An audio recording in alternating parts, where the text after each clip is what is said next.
नमस्ते दोस्तों, स्वागत है आपका फिर से एक और नई कहानी में। दोस्तों, मेरा नाम दीपाली है और मेरी उम्र 32 साल है। मैं दिखने में काफ़ी खूबसूरत हूँ, लेकिन दुख इस बात का है कि मेरा पति मुझे छोड़कर चला गया है और उसने दूसरे शहर में जाकर शादी कर ली है। अब मैं अपने सास ससुर और मेरे छोटे देवर के साथ रहती हूँ। मेरे देवर की उम्र 25 साल है। मैं अपना सारा काम उनसे करवाती हूँ।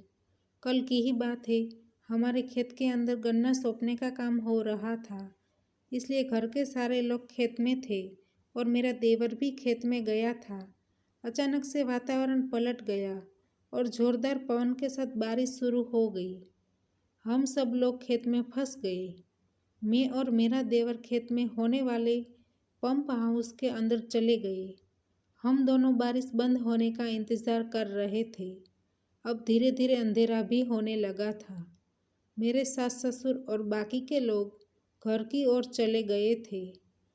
थोड़ी बारिश और कम हो जाती तो हम भी घर जाने के बारे में सोच रहे थे। मैं बारिश में भीग गई थी, इसलिए मेरे कपड़े भी गीले हो गए थे। जैसे ही मैं अपने कपड़ों को ठीक करने लगी कि मेरा देवर मुझे कुछ अजीब नज़रों से देख रहा था और अब वह मेरे साथ अजीब बर्ताव करने लगा था।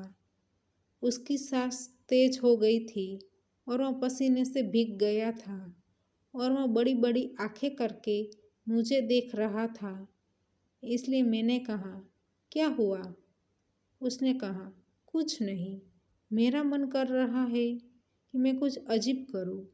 वह इधर उधर घूमने लगा। मुझे लगा कि शायद उसकी तबीयत ठीक नहीं है, लेकिन मैं गलत थी। उसको तो कुछ और चाहिए था।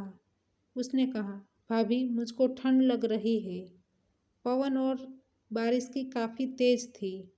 आसपास में किसी का घर भी नहीं था और हमारे पास दूसरे कपड़े भी नहीं थे।